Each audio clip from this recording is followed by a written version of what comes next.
We're talking today with Dr. Darrell Trampel. Dr. Trampel has been very kind enough to support us, to provide us, I should say, with several articles talking about various poultry-related diseases and things that we need to be watching out for. Dr. Trampel, welcome. Thank you so much for joining us. You're very welcome. I'm glad to be here today. Can you give us just a quick introduction of your role and maybe what your daily tasks are there at Iowa State University? I have two roles at Iowa State. First, I serve as the Extension Poultry Veterinarian, and second, I am also the Poultry Diagnostician in the Veterinary Diagnostic Lab here. As an Extension Veterinarian, I provide educational programs for poultry producers with flocks that range in size from a few birds in a backyard to large commercial operators that have thousands of birds. Each year we offer a pullorum testing school here at the college in May, and about 70 or 80 small flock owners usually attend that school. In November we offer the Iowa Egg Industry Symposium. This is held at the Sheeman Education Building in Ames, and we usually get about 150 commercial egg producers at that event. Other things I do include responding to telephone and email questions and give interviews for newspapers, television, and radio stations when the occasion arises. As a diagnostician, I work with owners of egg-producing chickens and turkeys, broiler chickens. We have quail, partridge, and pheasant owners in this state, more than one might first be aware of. Usually this work involves first performing a necropsy on the bird, and that is the equivalent of a human autopsy, and then directing tissues to different parts of the lab. For example, some tissues may go to the bacteriology section, some may go to virology, or others to serology. And when you put all those results together, we can usually get a diagnosis. Also, I get a lot of tissues in the mail every year that are fixed in formalin, and those then I end up looking at through the microscope. The last thing I might mention is that every spring in even-numbered years I teach a course entitled Poultry Medicine and Disease Prevention, and this course is taken by veterinary students and graduate students. So we're just about to begin that course here in 2014. Gotcha. So, and how did you get interested in that subject? I mean, were you raised on did you grow up on a farm, or how did you get started in this field? Yes, I grew up on a farm in north central Iowa, and my parents had many different kinds of livestock and poultry. We raised some chickens for meat and some for eggs. Also, I financed my education in veterinary school by working for a construction company that built large commercial chicken houses. And occasionally, veterinarians working for Highline would come out to the construction site, and I'd have the opportunity to talk with them about their careers. While attending vet school, I had a classmate whose parents owned a turkey farm, and I went out there on several occasions. So really, there were quite a number of different experiences that led me into a career in poultry medicine. Does it seem like, I mean, just in general, are more people owning chickens or less people owning chickens? Or are they more popular, backyard chickens, or are they less popular? Backyard chickens have increased a lot in popularity in the last few years. More and more people are interested in keeping a few chickens in the backyard. Yeah, and we certainly have seen, I mean, here at McMurray Hatchery, I mean, obviously business has been going well, and so I would certainly say that, our performance definitely supports that. It's interesting, I referenced an article from 1920 or so, might have been 1918, from the USDA that I kind of mentioned to you. And in this advertisement that they put out, it basically says, Uncle Sam expects you to raise chickens and have hens in your backyard. And it's funny, they talk about even the smallest yard, can house chickens, enough chickens to keep the family in eggs and meat and whatnot. And it's funny, it says at the end of this article, it says, in the time of peace, a profitable recreation; in time of war, a patriotic duty. Which I just thought was crazy that here's the USDA advertising that basically you're not American if you don't keep chickens. And yet today it seems, while they're relaxing possibly, today we've got so many different city ordinances and rules against how many chickens and where and how and why. And why do you think that is? How did it go from you're not an American to, if you don't own chickens, to you can only have so many and you can only do it in certain places? Well, I think part of the reason for this is the tremendous change in our society since 1920. In 1920, the majority of people in this country did live on the farm, and they knew about chickens and other livestock and were very familiar with them. But people living in cities and towns today are 1, 2, or even more generations away from the farm. They have no direct experience with chickens or other livestock. These people then are sometimes concerned about human health issues that might be associated with chickens. Mm-hmm. And the reality is that chickens are probably no greater threat to human health than the cats and dogs people keep as pets in their houses. Nowadays, too, people are not used to birds, and they're concerned about dust and odors, and they really don't want to have neighbors that own roosters that crow early in the morning and wake them up. So the change from society where we're mostly agricultural and living on farms to a society that primarily lives in towns and cities is probably the main reason for this change. Yeah, and I was thinking in some of the different stories that I read, and you see, city council members talking about their worry of disease and whatnot. So, do you think is it a misperception of chickens bring disease or at all, or how much of a portion is that, I guess, in terms of these restrictions that we may see? Yes, really, because chickens are birds and we are mammals, the diseases that affect chickens, very few of them affect people because we're very different physiologically. Mm-hmm. The two things that chickens carry that might affect birds are Salmonella and Campylobacter. These are bacteria that live in the intestinal tract. But these kind of organisms also live in many other things, including dogs and cats. And so, again, the threat posed by chickens is, again, probably no more and possibly less than that posed by other pets.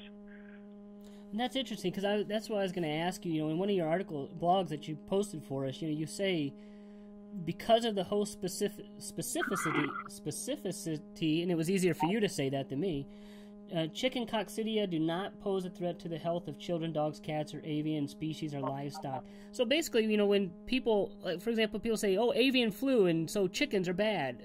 That's not really the case, is it? Well, in terms of coccidia, the coccidia that infect chickens simply cannot affect people or dogs or cats or even other birds, such as pet birds in the house or turkeys or quail. Chicken coccidia only affect chickens, and so coccidia in chickens is no threat to people who work around poultry or a threat to those who consume chicken meat or eggs. Avian flu is a little bit different in that a number of years ago now, in the late 1990s, one particular strain of avian flu popped up in Asia that did have the ability to cause disease in birds and on rare occasions would affect people. But many years have gone by now, and that H5N1 avian influenza virus in Asia has never come to the United States. We've never had it, and hopefully we never will. So right now, avian flu is not an issue for human health as well. Okay. What about, a lot of our customers, majority of our customers, they'll order chickens, females, because they want fresh eggs from their backyard or whatnot. Chickens that are infected with this coccidia, does that pose a threat at all to people that are eating the chicken's eggs? No, you can eat the eggs from the chickens, you can eat the chicken meat, and coccidia still will not affect people. And in fact, by the time chickens are old enough to produce eggs, they usually have developed immunity to coccidiosis. And because of that, they usually don't even have the coccidia by the time they're laying eggs. I see. Okay. What if you referenced your grandchildren? What if your grandchildren came to you and said, "Grandpa, we're ordering chickens. We're going to have chickens." What based on your vast experience, what are some of the first things you're going to tell them? I guess as a precautionary or things to look out for. What would some of those things be? Well, I guess the first thing is I would tell them your parents have to be willing to support you in this. Because the chickens can live for several years, and they have a responsibility, the children and the parents, to be sure the birds are cared for as they should be. The other thing, I would make sure that there's a place for the chickens to live that's suitable. They need a house that'll provide shade in summer and heat in winter, and protection from predators all year round. In cold climates like we're having this January, heat is absolutely essential to prevent frostbite and freezing of the birds, but also to prevent the water supplies from freezing. The chickens have to have access to water. Potential predators also include family pets like cats and dogs. So there has to be a suitable place for the birds to live. I would also tell my grandchildren that they need to provide good feed and water for the birds every day. They should be feeding chicken feed that's formulated to meet the nutritional needs of the birds. Table scraps are not enough to meet their nutritional needs. They have to be willing to clean the water every day and generally take care of them. And lastly, they would need to be willing to clean the chicken house when needed to prevent odor and dust, and they need a place to get rid of the droppings. So there would be a lot of things I would tell my grandchildren they need to consider before they purchase chickens. They're living birds, living creatures, and they need to be properly cared for. And what about from a health standpoint? I mean, we see all over the place, wash your hands, wash your hands, wash your hands. But anything in particular, or in addition to that they would need to be careful of from your again from your background and your field of study that you look at, that you would urge them against or caution them with? I think washing hands is always a very good thing to do, and that's good not only for people who own the chicks themselves, but if you go to fairs and exhibitions and handle baby birds or any animal for that matter, hand washing is essential. Simply using soap and water on the hands does an awful lot to prevent transmission of things like salmonella. I see. Okay. And what if the average person that hasn't owned chickens yet got on our site and started reading your blogs about all the different type of diseases and things that you're seeing, and they say, "Oh my gosh, I'm not gonna look at all these diseases. I'm not gonna mess with chickens." What would you say to them? I mean, what's something reassuring, I guess, to put that in perspective? I guess most chicken diseases come from other chickens, and if you buy chickens and keep your flock isolated from other birds, the chance of diseases is relatively low. Diseases occur when chickens from different sources are mixed together, or when people visit one chicken confinement and go to another and carry disease back with them. So if the birds are kept isolated from other chickens, it's highly likely that they'll have lives that are free of disease. So it'd be very tempting if your friend said, "Hey, come back and look at my new chicken coop, or check out what my chickens are doing." Is it probably best just to stay away or keep a distance, I guess, at least? If you have chickens yourself? Yeah, you can stay away, but if you change your clothes and wash your hands from the time you visited another coop to going back to your own, things should be okay. Okay, gotcha. What about kind of an off the wall question here? But you mentioned, you know, your experience with the larger chicken houses and the backyard.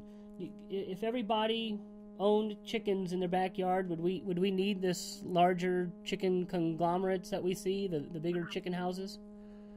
Well, I think we'd probably still need them, and the reason for this is that we have a very large population in this country. You know, the backyard chicken owners can certainly provide eggs for their own family, but not for the country as a whole. The United States now has a population of 317 million people, and we currently have about 284 million laying hens supplying eggs for this mass of people. As an example, Iowa is the number one egg-producing state in the nation. We produce more eggs in Iowa than the next two states combined. In Iowa alone, we have 55 million chickens, and they produce about 15 billion eggs a year. And so in this country, because of our population, we need billions, many billions of eggs every year, and probably all of those can't come from backyard chickens. Right, okay. What about, is there anything that when people buy eggs from, you know, the farmer or at the farmer's market, is there anything that they should be worried about versus buying them at the store that you can think of? I guess I would recommend that eggs be thoroughly cooked, and if they're thoroughly cooked, usually, in fact, almost all diseases that might be present are eliminated by thorough cooking. And that goes to cooking other meats from not only chickens and animals as well. Thorough cooking is absolutely essential. I see. Okay. And do they have to worry about, you know, the life of the egg or how old the egg is at the farmer's market versus the grocery store, or any difference with that you can think of? Well, that depends on the farmer. Eggs should be picked up every day, and I think probably most of the farmers do that. But again, it just depends on the individual operator how old those eggs are. Right. Okay.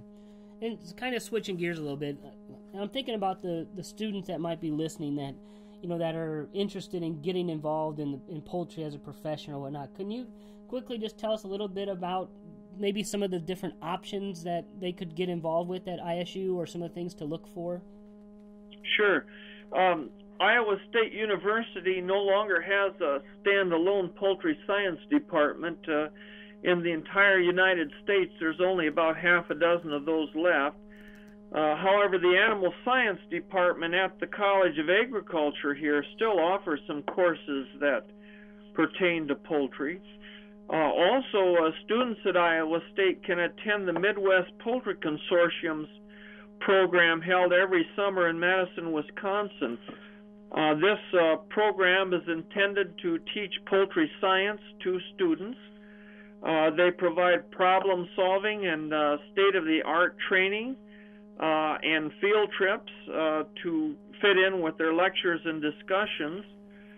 Subjects taught at the summer sessions in Madison include avian physiology, management of production and breeder flocks, hatchery management, how to run a poultry business. They teach some things on poultry health and nutrition, and even poultry technology. So there are options available for students who want to enter the industry. And between Iowa State and this summer session in Madison, students here can get a lot of training in poultry. And so, would there be any specific advice that you'd offer inquiring students that want to get involved in the industry? I mean, obviously you had a leg up by being raised on a farm and working within the industry in various aspects, but is there anything that they could do today that would give them kind of an inroads, or something that you would suggest? I'd recommend that any student interested in a career in the poultry industry try to spend some summers working for some segment of the industry. And by segments of the industry, there are primarily three big ones: egg production, broiler production, where the birds are raised for meat, and turkey production. We also have a surprising number of game birds in the state, and it's a significant industry as well. But contacting one of these businesses that are raising meat or eggs for people to eat would be the way to go. And these businesses are pretty much scattered all throughout the state of Iowa. Mm-hmm. Okay, wonderful. Well, thank you so much. I think that that offers such a good supplemental information to the amazing articles that you've been providing us as well. It's been fascinating to read through the articles you've given us so far, and again, I think this really helps put those in perspective if someone was just reading them by themselves. So thank you so much again for all your help that you continue to do for us at Murray McMurray Hatchery, and we just feel so blessed to have you as a resource there at Iowa State University. Okay, you're very welcome.